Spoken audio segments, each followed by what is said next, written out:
கெடா வெட்டுங்கிற வார்த்தையை கேட்ட உடனே வீட்டுக்காரரெல்லாம் டீலில் விட்டுட்டு இதோ வந்துட்டேன் அப்படின்னு டிக்கெட் புக் பண்ணி சென்னையிலேருந்து கரூர் கிளம்பி வந்தாச்சுங்க.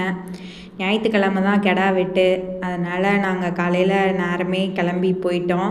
கோவிலில் தான் கெடா வெட்டு வச்சுருந்தாங்க. படைக்கு தான் பிந்தணும், பந்திக்கெல்லாம் முந்திடணும்னு சொல்லிட்டு பந்தியில் போய் இருந்த எல்லா வெரைட்டிஸையும் ஒரு கட்டு கட்டியாச்சுங்க. சிக்கன் வறுவல், மட்டன் வறுவல், மட்டன் பிரியாணி, முட்டை, ஜிலேபி அப்படின்னு சொல்லிட்டு நிறைய ஐட்டம்ஸ் இருந்துச்சு. அதெல்லாம் ஒரு கட்டு கட்டி முடிச்சுட்டு வெளியில் வந்தால் டெசர்ட் ஐட்டம்ஸ் இருந்துச்சு. ஐஸ்கிரீம், பீடா, அப்புறம் வெரைட்டிஸ் ஆஃப் சோடாலாம் வச்சுருந்தாங்க. அதை எல்லாத்தையும் ஒரு பிடிச்சிட்டு நல்லா விழாவை சிறப்பிச்சாச்சுங்க. அப்புறம் அங்கேருந்து ரிலேட்டிவ்ஸோட நல்லா கதை, அரட்டை, காசிப் எல்லாம் பண்ணி முடிச்சுட்டு அப்புறம் அப்படியே வீட்டுக்கு வந்துட்டோங்க. அந்த அன்றைக்கி நைட்டு வந்து நான் சென்னை கிளம்ப வேண்டியது.